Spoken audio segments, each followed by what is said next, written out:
Bismillahirrahmanirrahim. Alhamdulillahi rabbil alamin. Wassalatu wassalamu ala rasulillahi amma ba'd.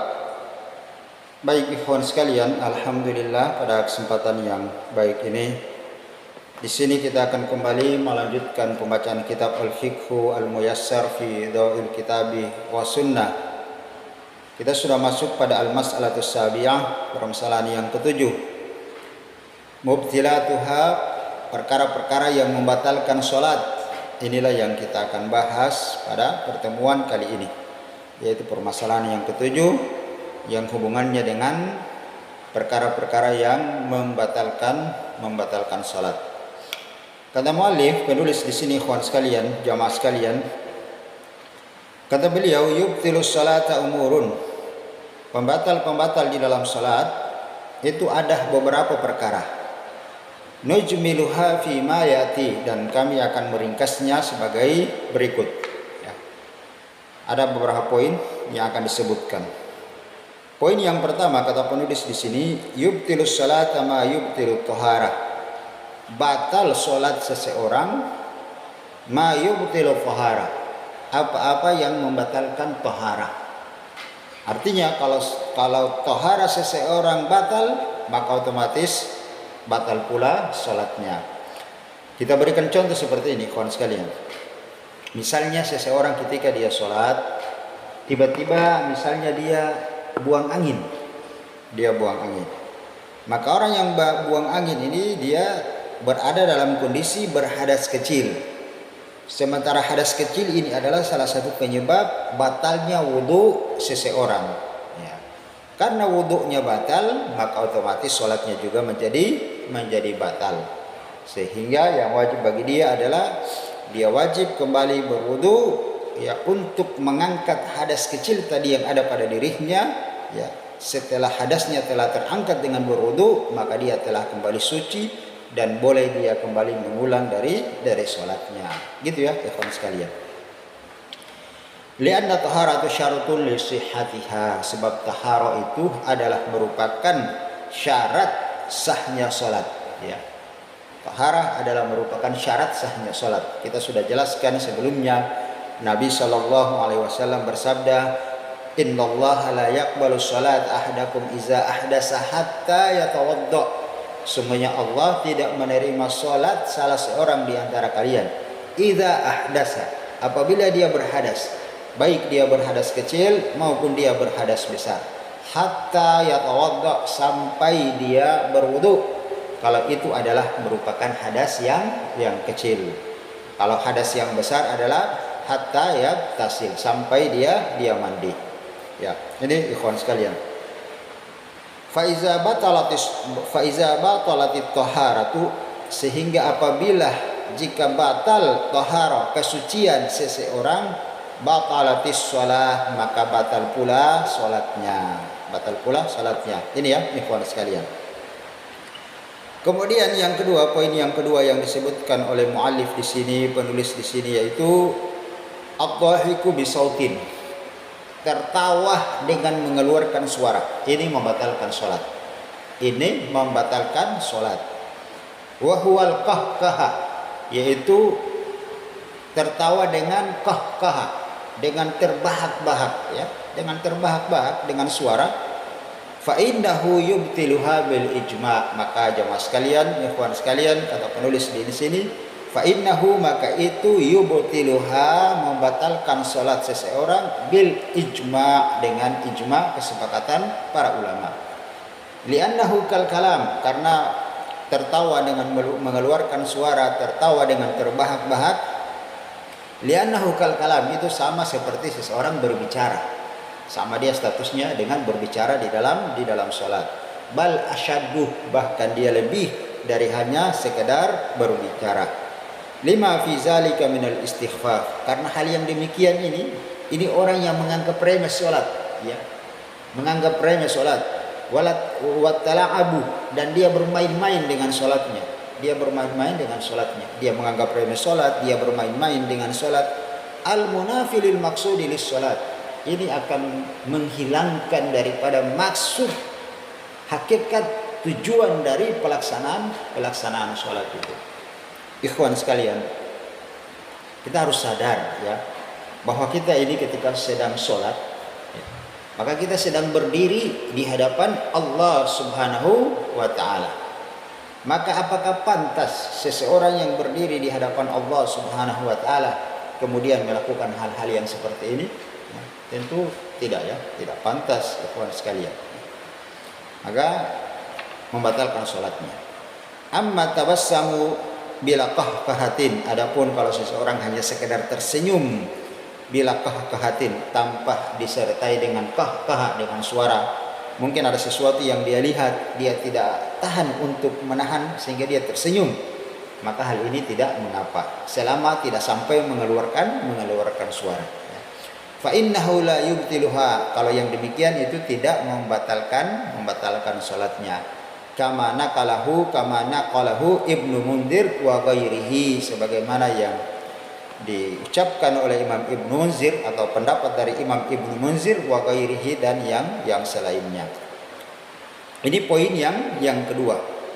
Kemudian poin yang ketiga dari perkara-perkara yang membatalkan salat yaitu al-kalamu amdan, seseorang berbicara dengan sengaja ya, berbicara dengan sengaja li ghairi maslahatis shalah, yang dia berbicara mengeluarkan lafaz-lafaz ucapan-ucapan di dalam salat li ghairi maslahatis shalah, yang tidak ada hubungannya dengan kemaslahatan salat, yang tidak ada hubungannya dengan ucapan-ucapan dan lafaz-lafaz di dalam salat, maka hal yang demikian batal salatnya.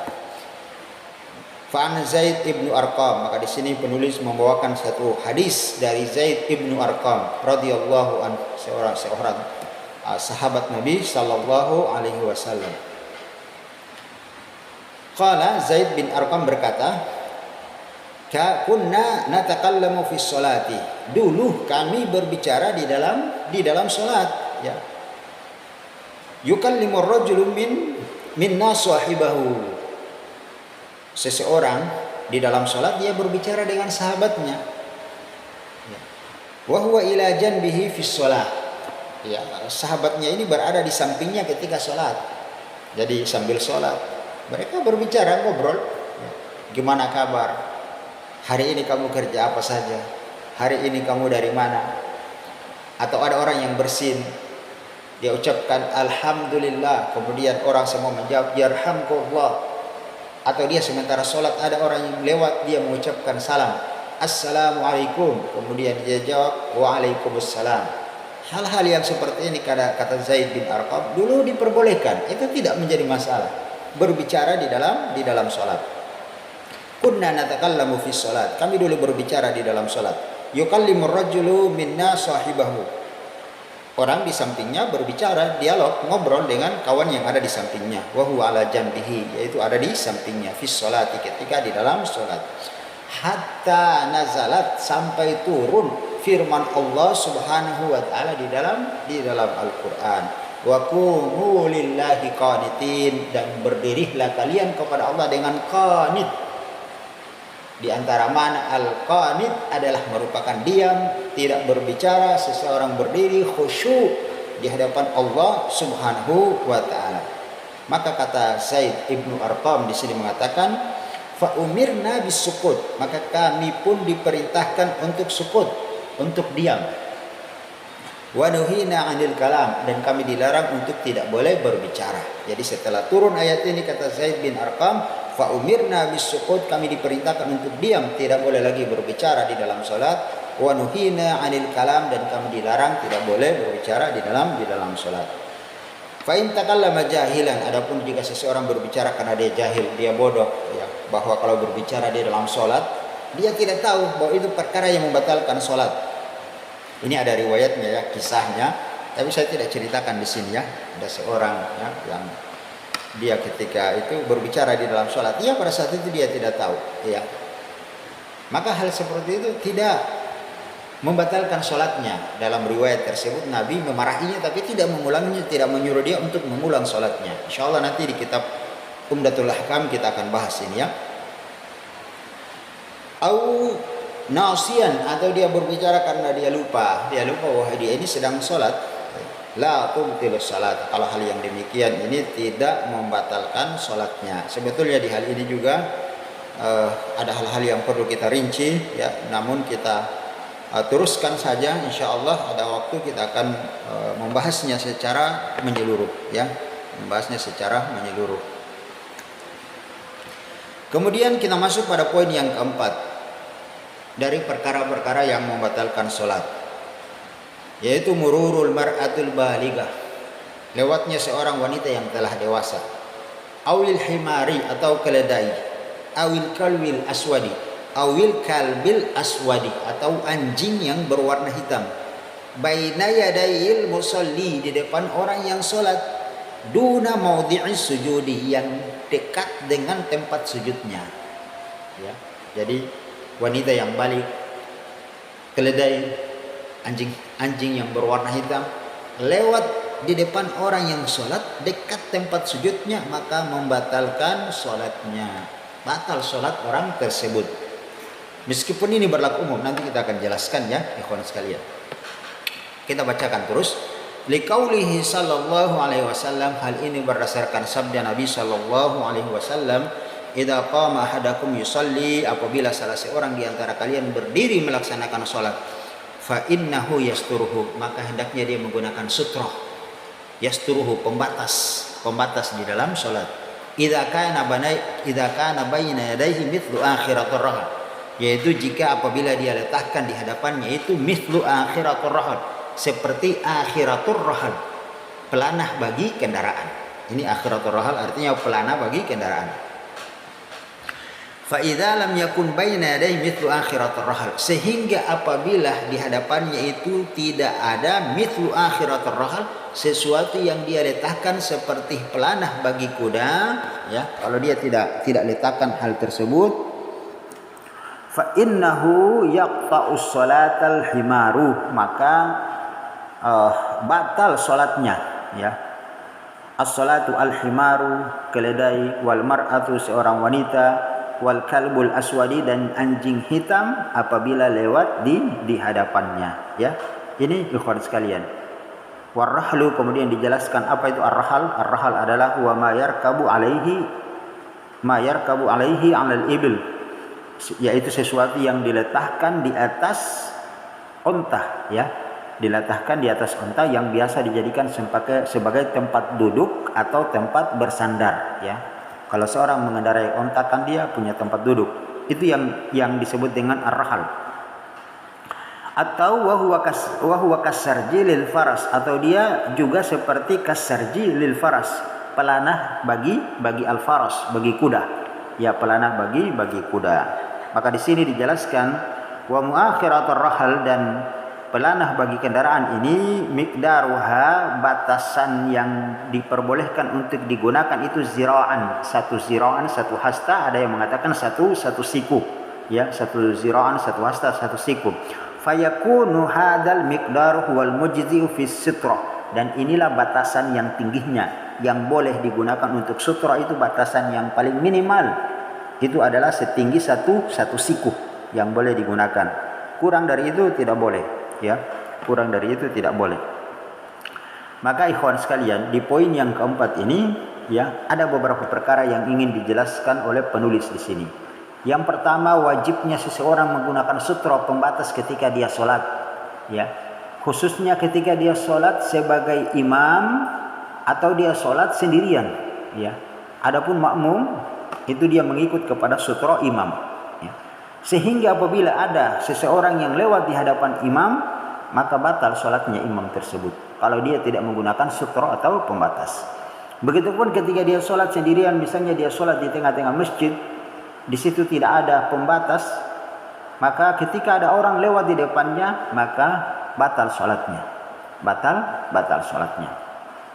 Maka ikhwan sekalian ya, nanti sebentar ada penjelasan di poin yang selanjutnya terkait dengan sholat di tengah-tengah masjid. Ini ada kondisi-kondisi tertentu ya, yang memang kalau dia tidak bisa sampai karena mungkin dia sholat yang tadinya di belakang ya, di depannya ada seseorang yang sholat dia sebagai masbuk, tiba-tiba orang yang di depannya berdiri, otomatis dia tidak punya sutra Sementara kalau dia akan berjalan mendekati tiang misalnya atau tembok untuk dijadikan sutra, itu dia akan mengambil langkah yang banyak, mengambil gerakan yang banyak. Maka dalam posisi seperti ini, dalam kondisi seperti ini, dia tetap melanjutkan sholatnya meskipun dia tanpa menggunakan sutra.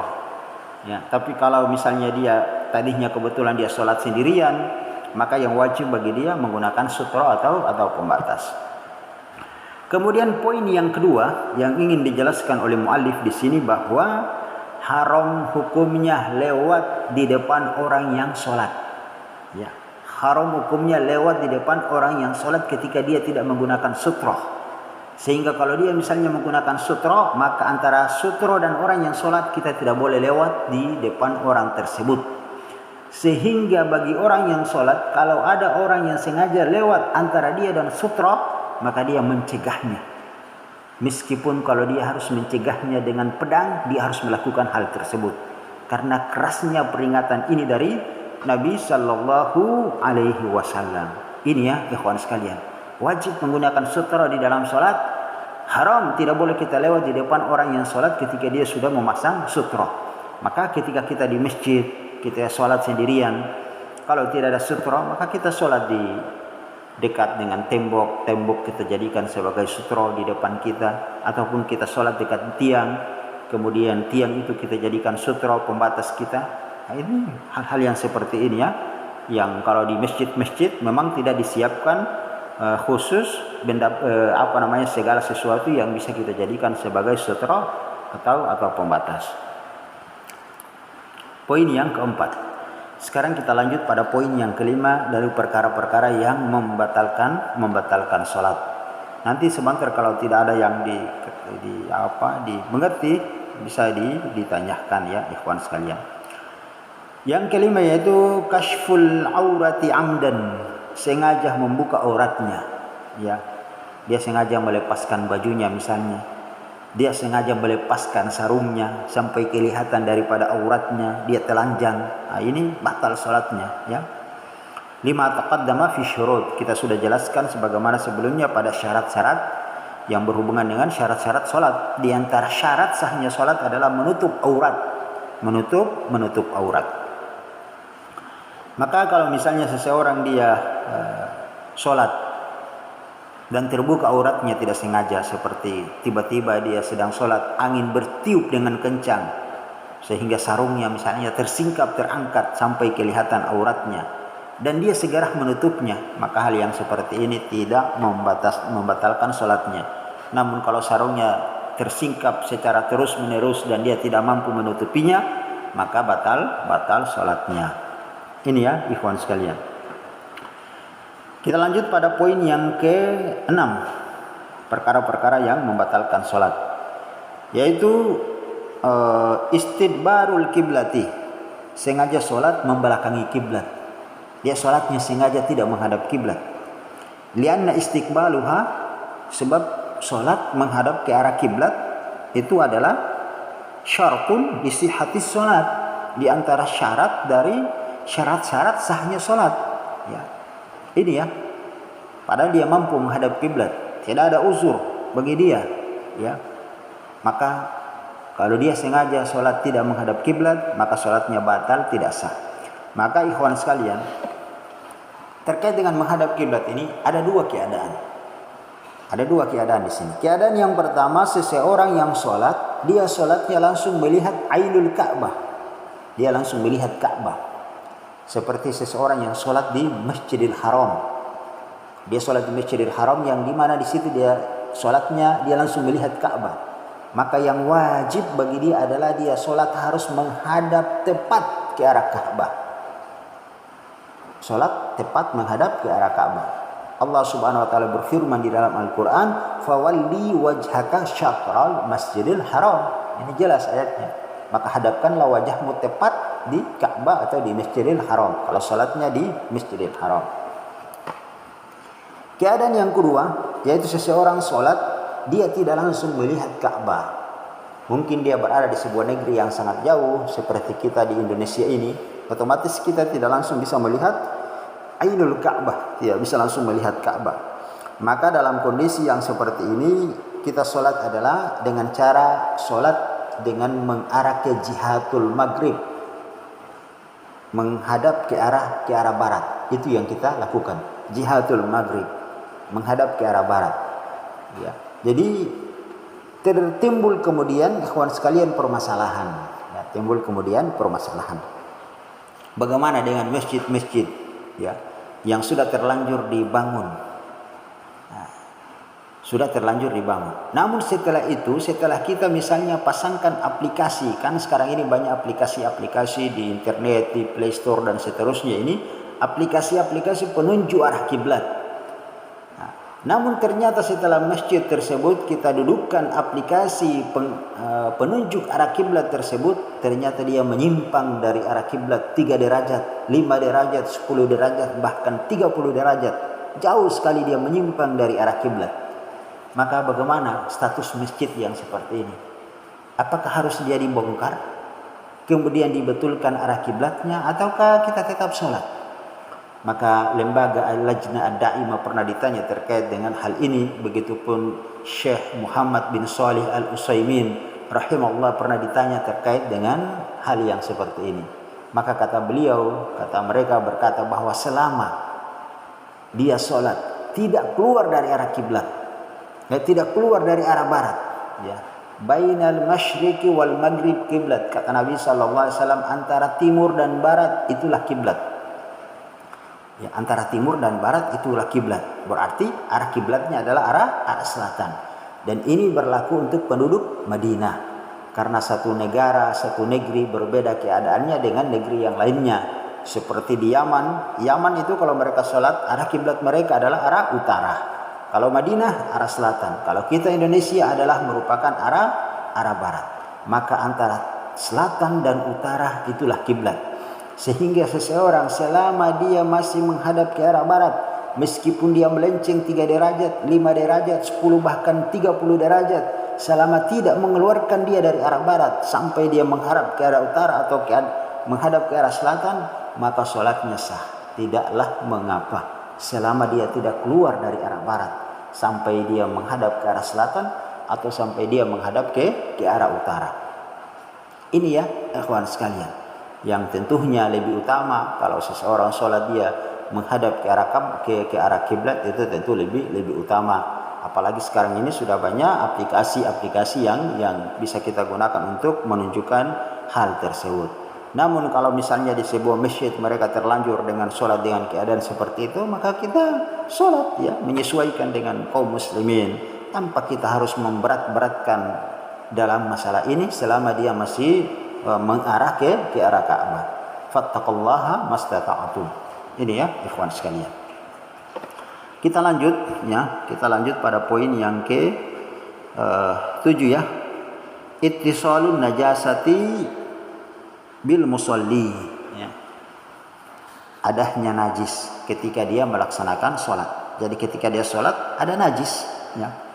Ma'al ilmi biha, dan dia tahu bahwa dia ada najis, ya. Wa tadzakkuriha, dan dia mengingatnya bahwa ada najis pada pakaiannya, pada tubuhnya, pada tempat di mana dia akan melakukan ibadah. Dia tahu itu ada najis di situ. Dan dia mengingatnya di pakaiannya ada najis, di tubuhnya ada najis, di tempat dia akan melakukan sholat itu ada najis, ya. Iza lam yuzilha, dan dia ingat dia belum membersihkannya fil hal, dalam kondisi seperti itu maka batal sholatnya. Kalau dia sengaja tetap melaksanakan sholat.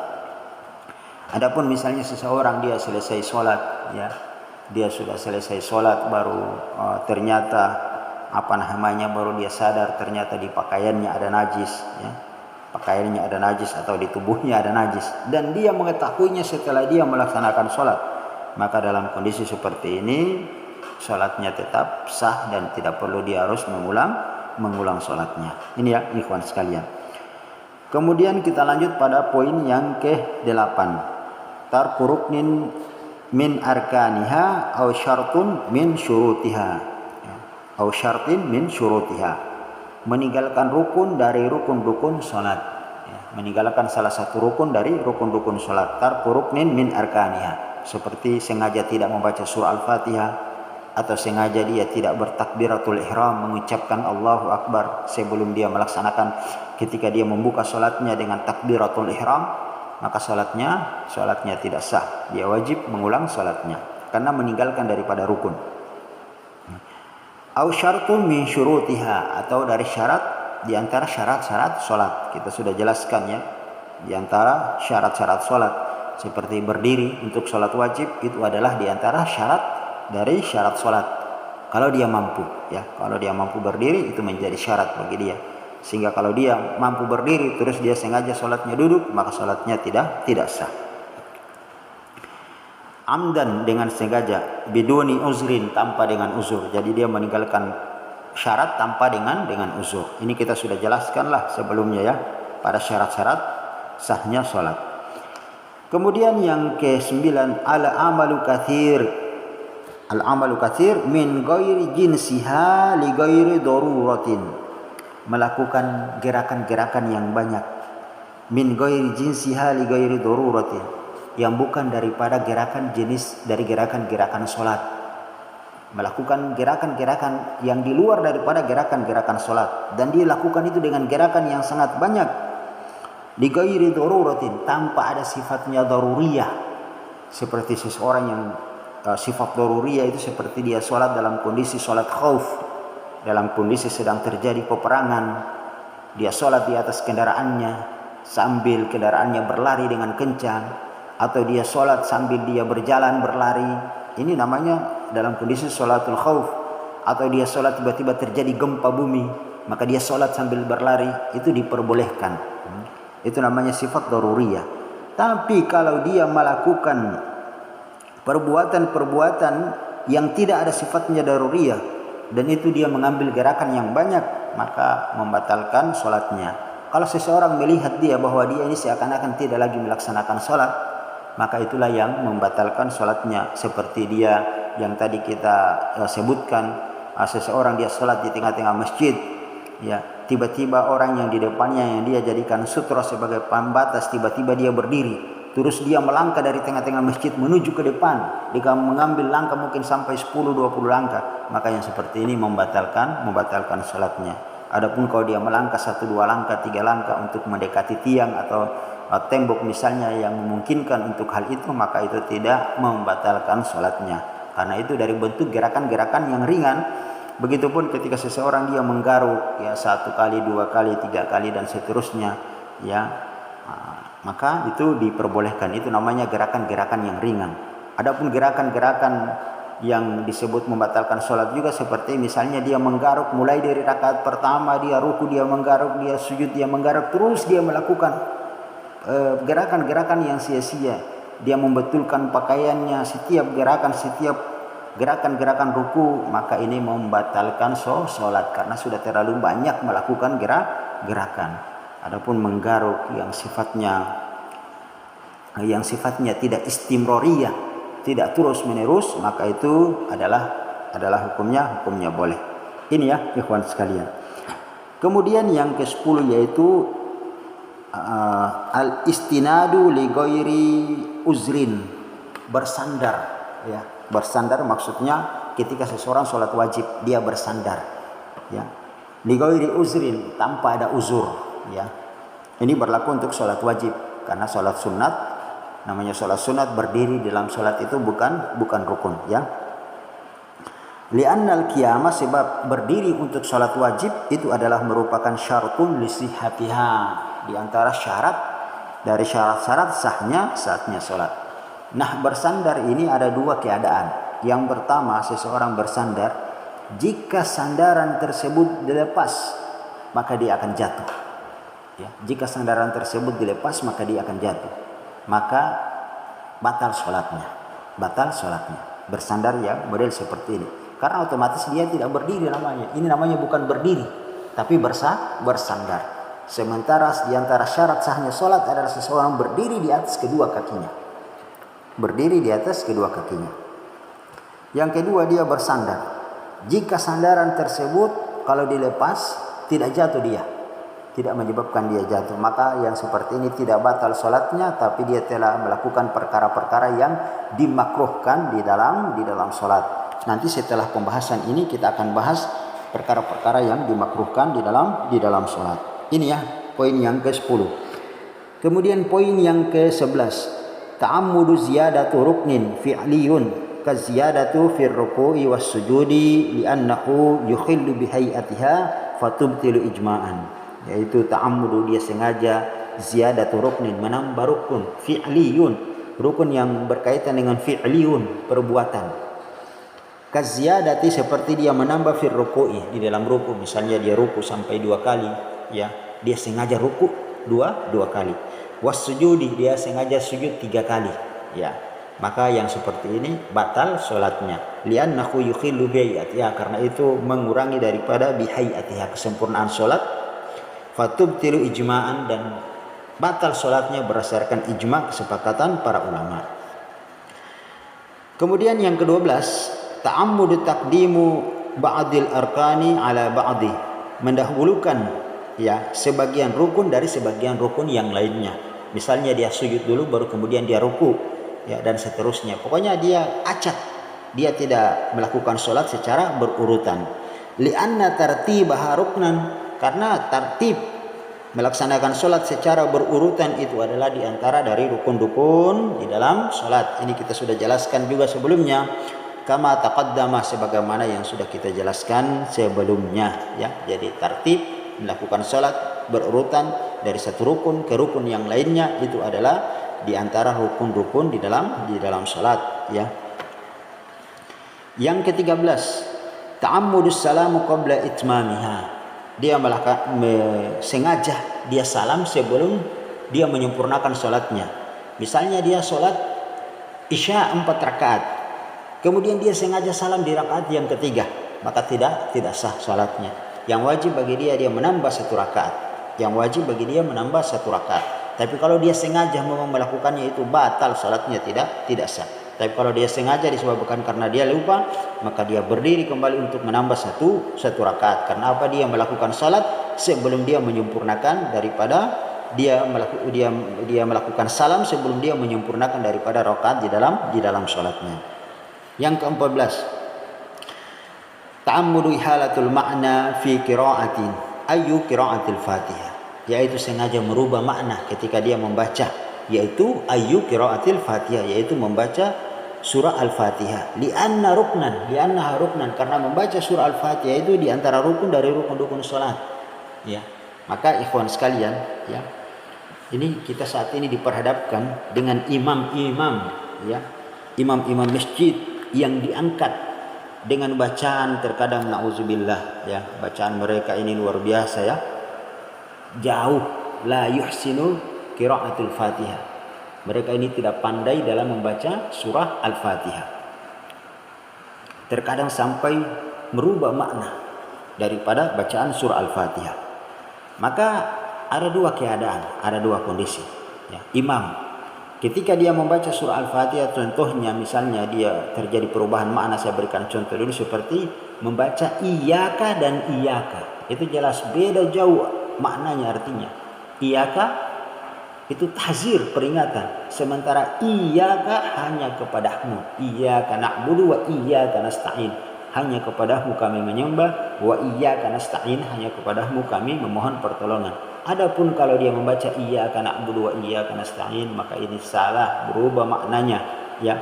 Kalau dia sengaja melakukan hal seperti itu, dia membacanya model seperti ini, batal salatnya, karena dia sengaja merubah makna dari surah Al-Fatihah. Nah, berubah makna dari surah Al-Fatihah ini ada 2 keadaan. Ada keadaan seorang imam memang dia tidak pandai dalam membaca surah Al-Fatihah. Kemudian kita ingatkan dia bahwa bacaan surah Al-Fatihah dia itu tidak benar, ya, belum benar, perlu dibetulkan.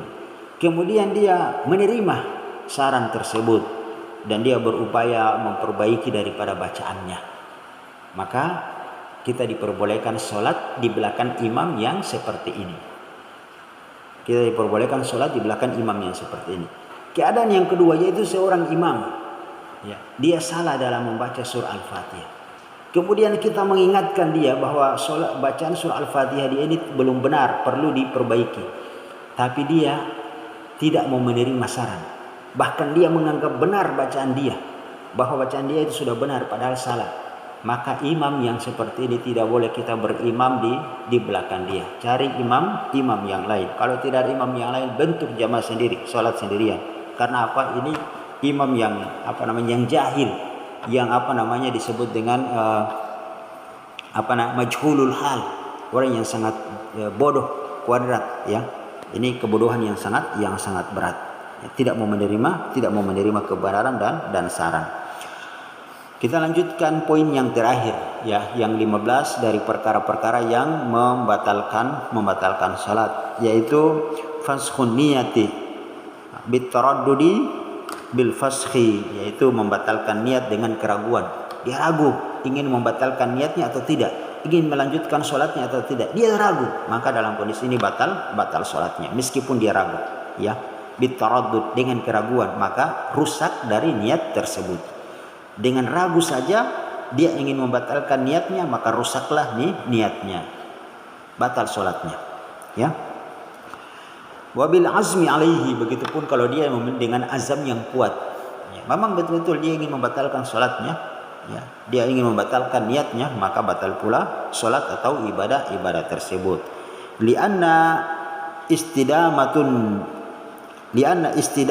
niyati syartun, sebab terus menerus, ya, melanjutkan niat itu adalah diantara syarat dari syarat-syarat sholat. Dan ini kita sudah jelaskan, ya, apa perbedaan kalau niat itu masuk dalam syarat dan apa perbedaan kalau niat itu masuk dalam rukun.